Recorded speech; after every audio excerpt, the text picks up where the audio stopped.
창세기 21장 1절로 7절 말씀으로 웃게 하시는 하나님, 웃게 하신 하나님 같은 제목으로 말씀을 전하도록 하겠습니다. 세계적인 한국 가수 그룹 방탄소년단이 전 세계 공연을 발표했습니다. 2026년 4월부터 한국에서 시작을 해서 2027년 3월까지 22개국과 34개 도시에서 공연 발표를 하고 예매를 진행했습니다. 그랬더니 세계가 완전히 발칵 뒤집어졌습니다. 콘서트 표가요, 1시간 만에 매진이 됐습니다. 야, 이건 어마어마한 일이에요.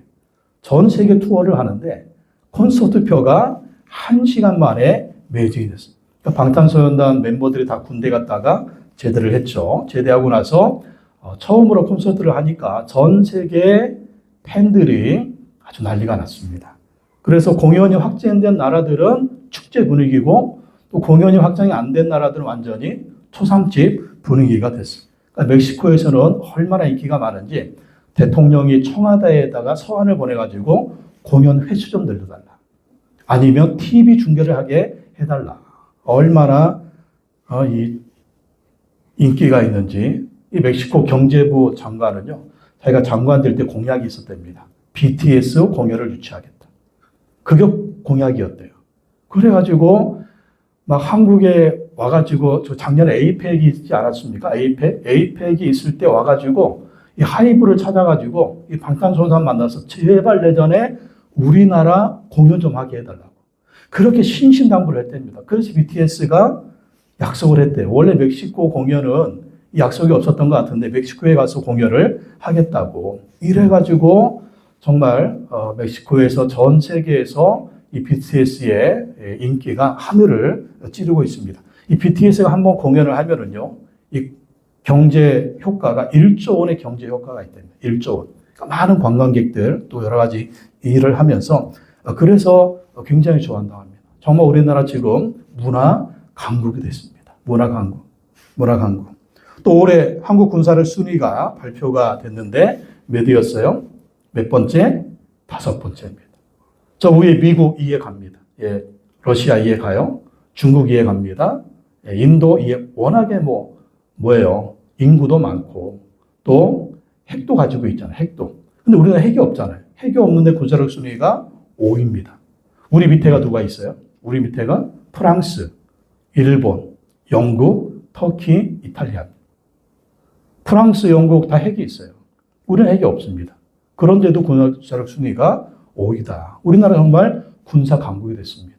누가 우리나라 침범하면, 중국이 우리나라 침범하면 이길 수 없겠죠. 그러나 베이징은 초토화될 겁니다. 왜? 우리나라 현무가 엄청난 괴력을 발휘하잖아요. 이렇게 우리나라는 또 군사 강국이 됐습니다. 여러분, 우리가 정말 옛날에 이거 상상했어요. 한 50년 전에 이거 상상을 했어요? 상상을 못했죠. 하지만 우리 김구 선생님이 이런 꿈을 꾸었습니다. 내가 원하는 우리나라. 어떤 나라 되는 게 원한다고요? 나는 우리나라가 세계에서 가장 아름다운 나라 되기를 원한다. 우리의 부력은 우리의 생활을 풍족히 할 만하고 우리의 강력은 남의 침략을 막을 만하면 족하다. 오직 한없이 가지고 싶은 것은 높은 문화의 힘이다. 문화의 힘은 우리 자신을 행복하게 하고 나아가서 남에게 행복을 주겠기 때문이다. 일제시대 36년의 통치에서 해방되고 나서 이 김구 선생님이 백범일지를 통해서 나의 소원, 이 소원을 말했는데 지금 문화 강국이 됐잖아요. 6.25 전쟁이 터져가지고 전 국토가 초토가 되지 않았습니까? 정말 전 세계에서 제일 못 사는 그런 나라가 아니었습니까? 그런데 이렇게 문화 강국이 되고 또 일본을 앞지르게 되고 K-팝이 전 세계를 행복하게 하는 문화 강국이 될 줄 누가 꿈을 꾸었겠습니까? 한국 노래가 빌보드 순위에 올라간다? 우리 안수희 사님 세대하고 저희 세대 이건 꿈 같은 일이었습니다. 그러니까 빌보드는 남이 나라 이야기였습니다. 우리는 절대 그 빌보드의 순위에 근데 지금 어떻습니까? 빌보드 노래만 발표하면은요, 이 K-팝이 빌보드 순위에 들어가고 우습게 들어가고 있어요. 방탄소년단 일이 얼마나 많이 합니까?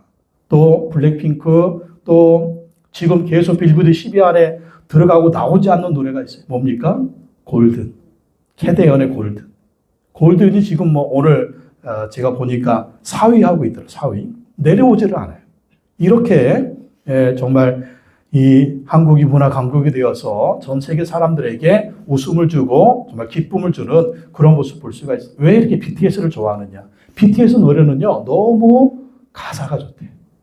너무 가사가 좋아서 젊은이들한테 희망을 주고 있답니다. 그러니까 전 세계 젊은이들이 너무 좋아하는 거예요. 또 미국 엄마들이 BTS를 좋아하는데 그 이유는 가사가 너무 좋다는 거예요. 그러니까 팝 나오는 노래들 보면 가사가 너무 태폐적이잖아요. 너무 태폐적이고 외설적입니다. 근데 BTS 나오는 노래 가사들을 보면 너무 희망적이에요.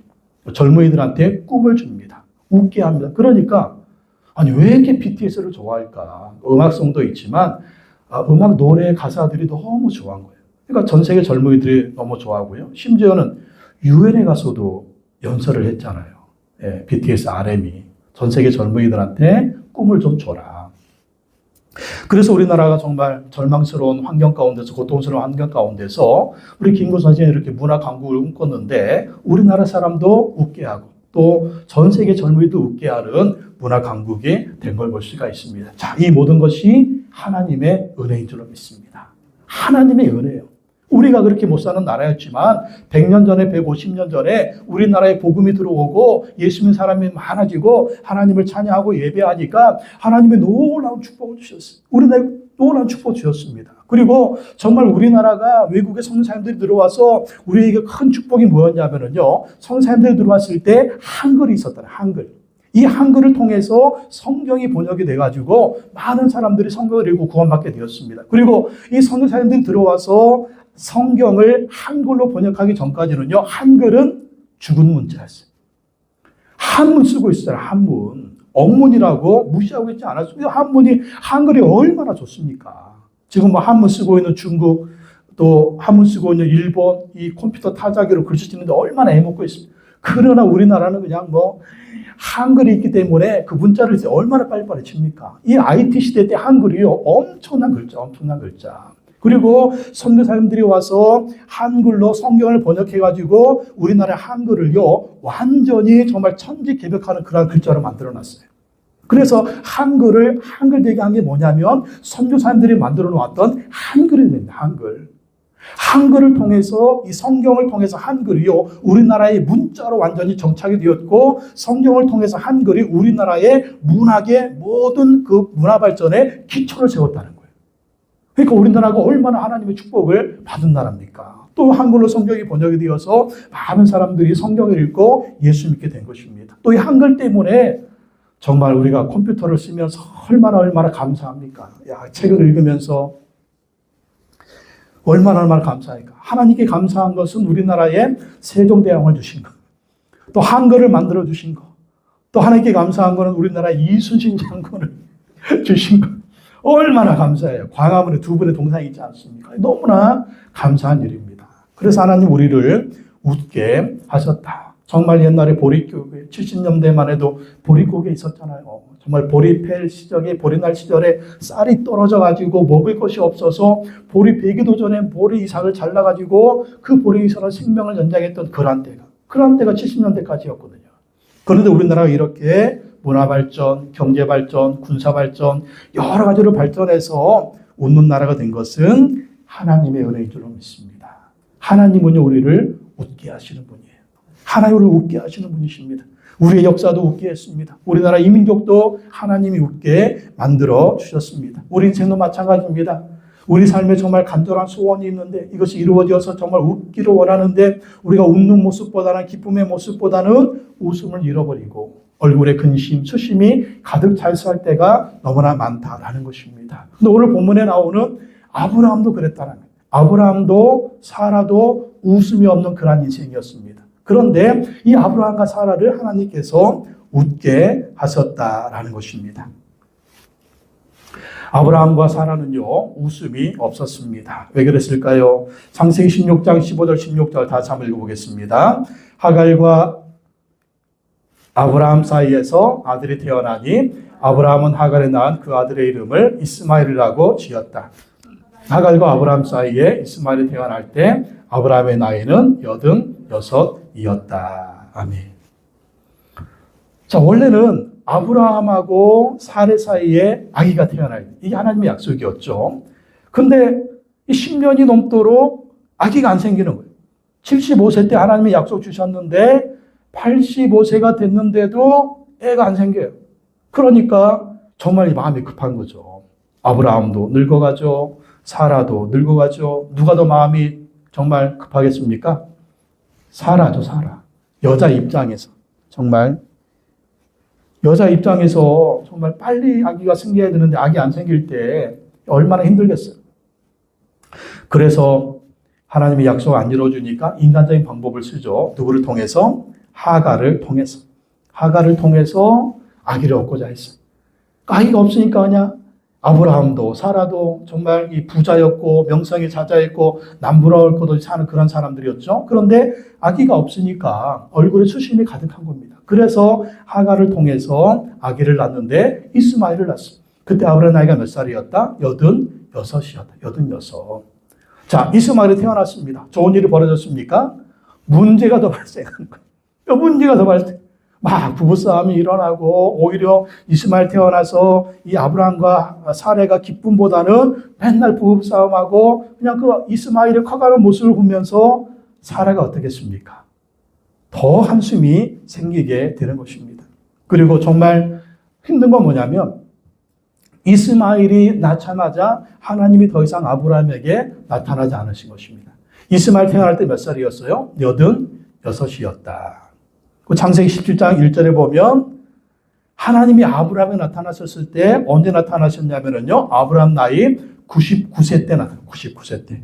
자, 86세에서 99세. 몇 년의 공백이 있습니까?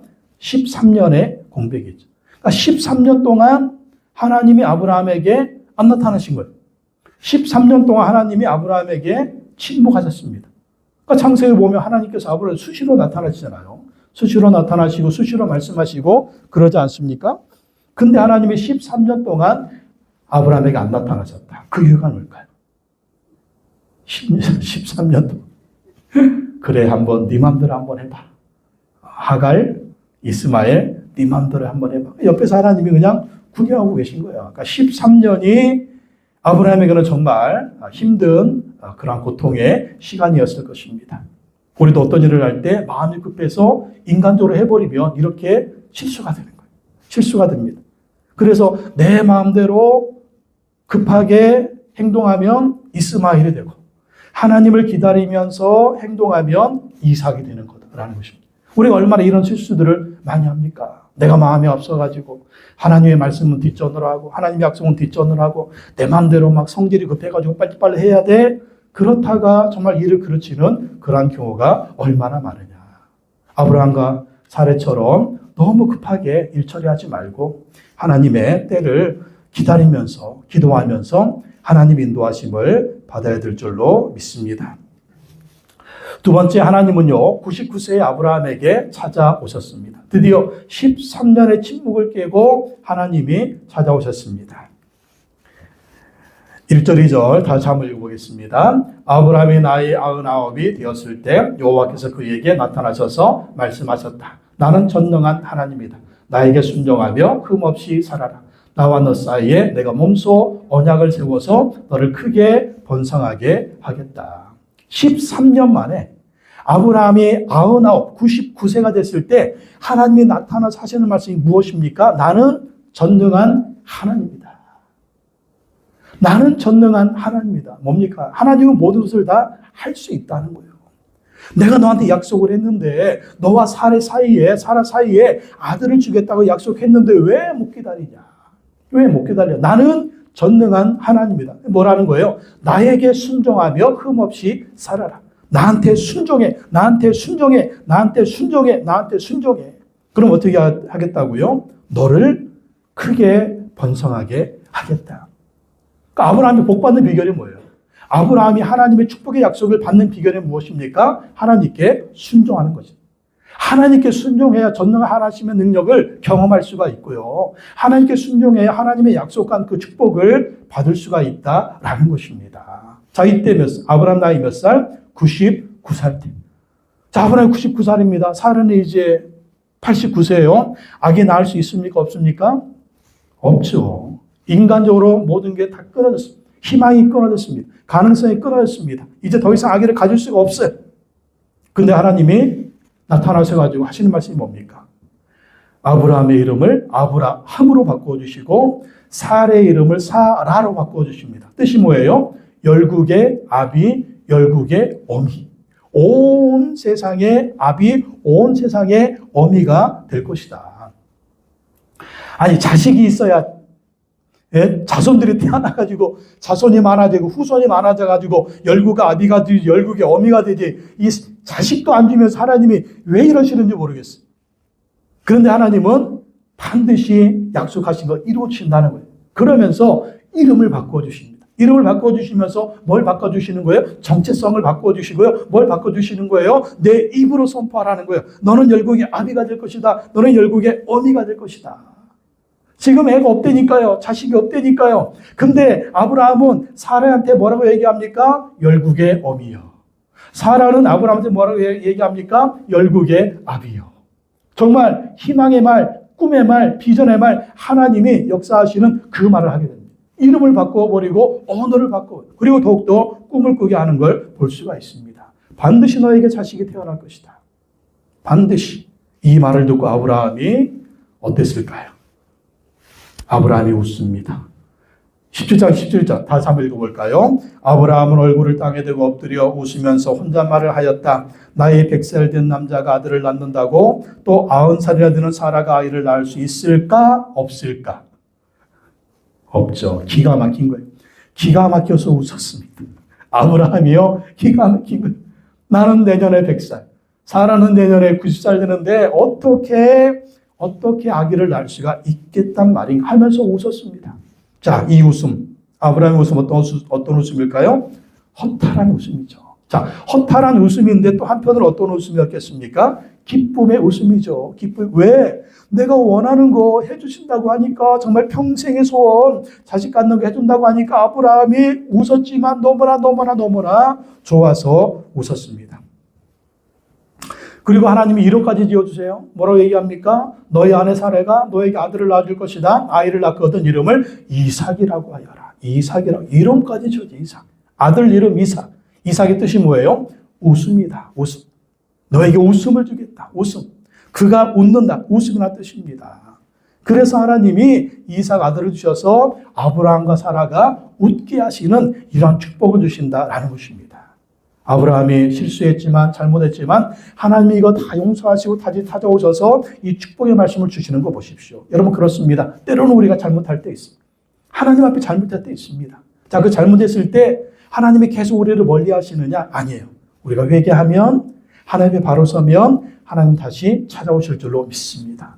찾아오셔서 다시 회복시켜 주시는 거예요. 그리고 다시 축복해 주시는 거예요. 우리를 용서해 주시는 거예요. 그리고 하나님이 다시 우리의 마음의 소원과 뜻이 이루어지도록 은혜를 베풀어 주신다라는 것입니다. 그게 바로 아브라함에 찾아오신 전능하신 하나님이라는 것입니다. 혹시 여러분 그런 경우 있습니까? 내가 잘못해서 틀어진 어떤 관계라든가 틀어진 문제라든가 틀어져서 정말 다가온 어려운 일들 혹시 있습니까? 하나님 앞에 또 기도하십시오. 하나님의 은혜를 구하십시오.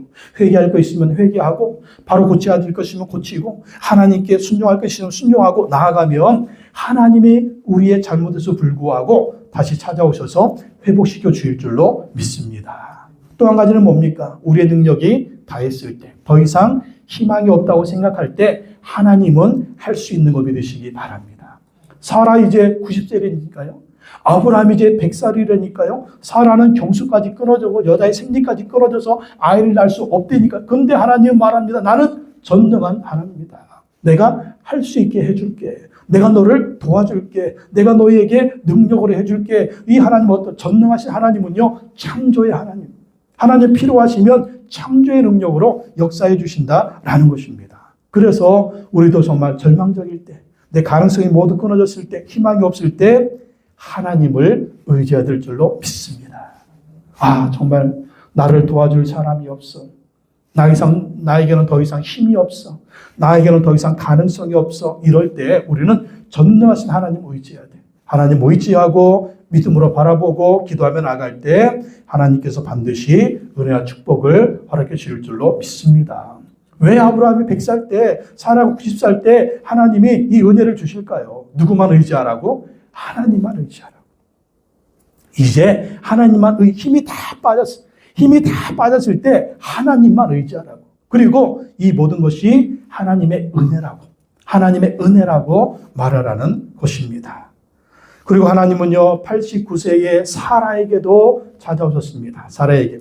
창세기 18장 10절에서 12절 다 읽어보겠습니다. 그때 여호와께서 말씀하셨다. 다음에 이맘때 내가 반드시 너를 다시 찾아오겠다.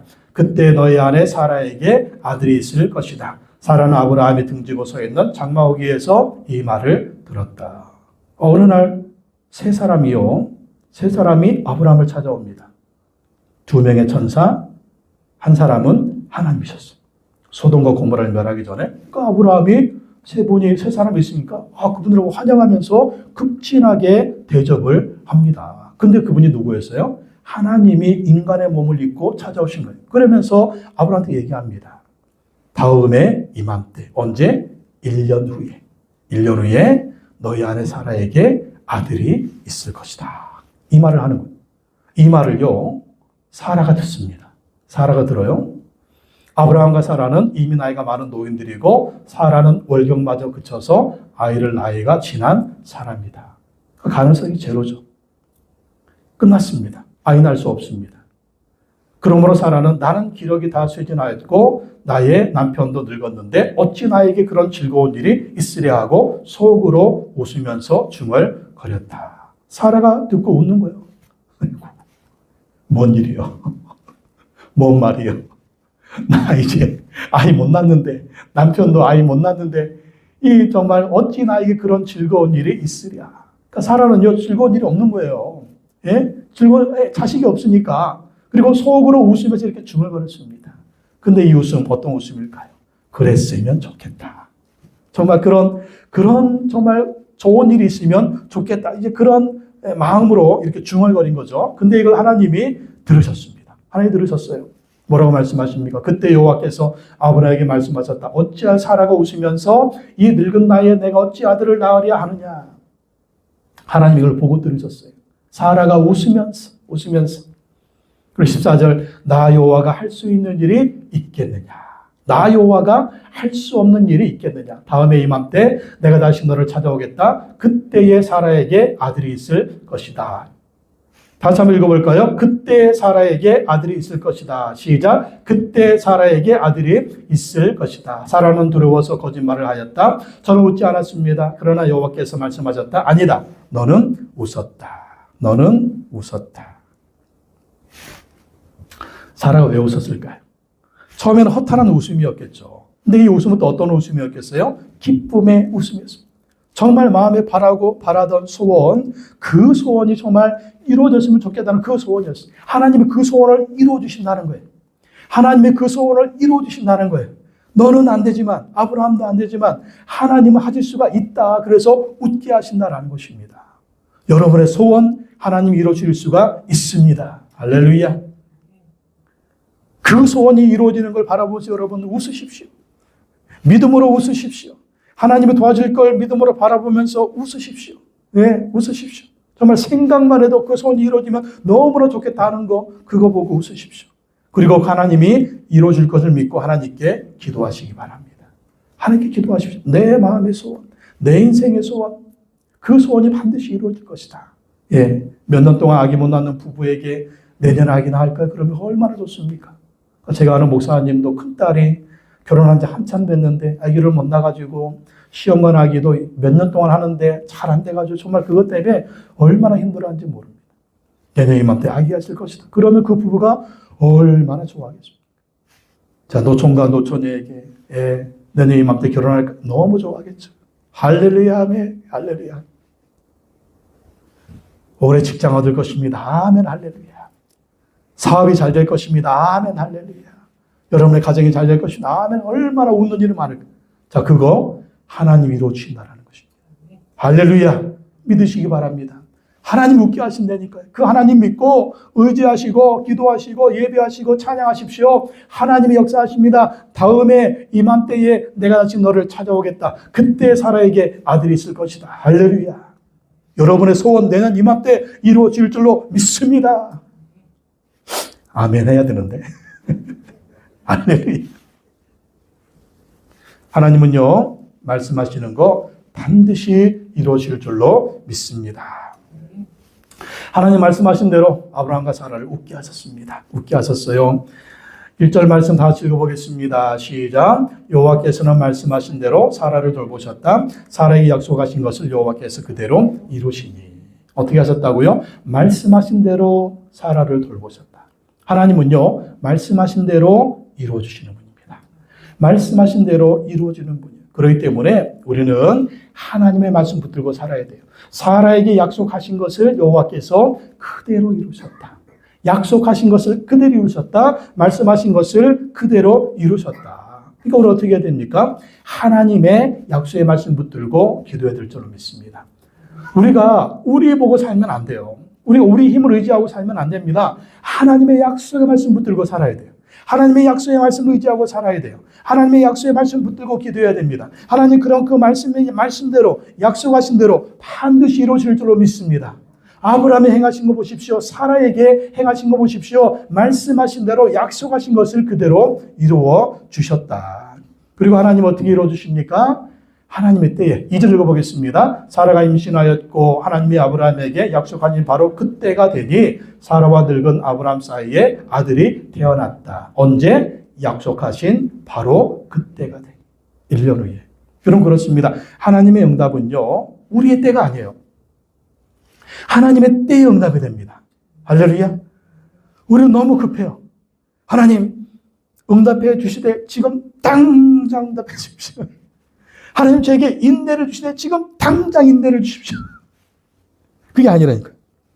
하나님의 때가 있다. 하나님의 때. 그 하나님의 때를 기다리면서 우리가 기도하면서 하나님 의지해야 될 줄로 믿습니다. 약속하신 바로 그때가 언제냐. 약속하신 그때를 바라보면서 믿음으로 하나님 의지하고 살아가야 될 줄로 믿습니다. 아브라함과 사라는 아들을 낳고 너무 좋아서 웃었습니다. 3절 읽어보겠습니다. 아브라함은 사라가 낳아준 아들에게 이삭의 이름을 지어주었다. 이삭의 뜻이 뭐라고요? 웃음. 4절 이삭이 태어난 지 8해 만에 아브라함은 하나님이 분부하신 대로 그 아기에게 할례를 베풀었다. 할례를 베푸는 이유가 뭐예요? 하나님의 약속이다. 하나님의 축복이다. 그래서 지금도 유대인들은요, 아기가 태어나면 8일 만에 할례를 하고 있어요. 그러니까 하나님의 약속을 믿는 거죠. 하나님의 일을 신뢰하는 거죠.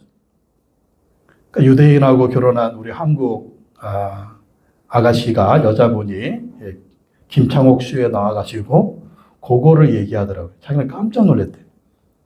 유대인 남편이 아기가 태어난 지 8일 만에 할례를 행하더라고요. 우리는 상상을 못하는 거죠. 애기 피 철철 날 텐데 그걸 왜 하느냐. 하나님의 약속이라는 거죠. 하나님의 약속을 믿으면서 유대인들은 할례를 행하는 것입니다. 그리고 하나님의 약속대로 하나님 우리에게 축복해 주실 것이다. 그렇게 바로 아브라함이 하나님의 역사를 하나님 문제를 믿은 것입니다. 5절 읽어보겠습니다. 아브라함이 아들 이삭을 보았을 때 그의 나이 100살이었다. 6절 사라가 혼자서 말하였다. 하나님이 나에게 웃음을 주셨구나. 나와 같은 늙은이가 아들을 낳았다고 하면 듣는 사람마다 나처럼 웃지 않을 수 없겠지. 아멘. 지금 사라가 어떻게 하고 있어요? 웃고 있습니다. 하나님이 나에게 웃음을 주셨구나. 자, 이 말씀 3번 한번 해봅시다. 시작. 하나님이 나에게 웃음을 주셨구나. 하나님이 나에게 웃음을 주셨구나. 하나님이 나에게 웃음을 주셨구나. 할렐루야. 하나님이 여러분에게 웃음을 줄 줄로 믿습니다. 하나님의 소원을 이루어주시면 사라처럼 고백하십시오. 하나님이 나에게 웃음을 주셨구나. 할렐루야. 하나님이 반드시 여러분에게 웃음을 줄 줄로 믿습니다. 아브라함과 사라에게 웃음을 주신 하나님, 저와 여러분에게도 웃음을 줄 줄로 믿습니다. 하나님 우리에게 웃음을 주시는 분이십니다. 여러분의 인생의 소원 무엇입니까? 마음의 소원 무엇입니까? 정말 여러분의 그것만 이루어지면 내가 너무 좋아서 웃을 텐데 하는 그 소원 무엇이 있어요? 하나님께 기도하시기 바랍니다. 하나님께 아뢰시기 바랍니다. 하나님 의지하시기 바랍니다. 반드시 하나님께서 웃게 만들어 주실 줄로 믿습니다. 2026년 반드시 하나님께서 여러분에게 웃게 하여 주실 줄로 믿습니다.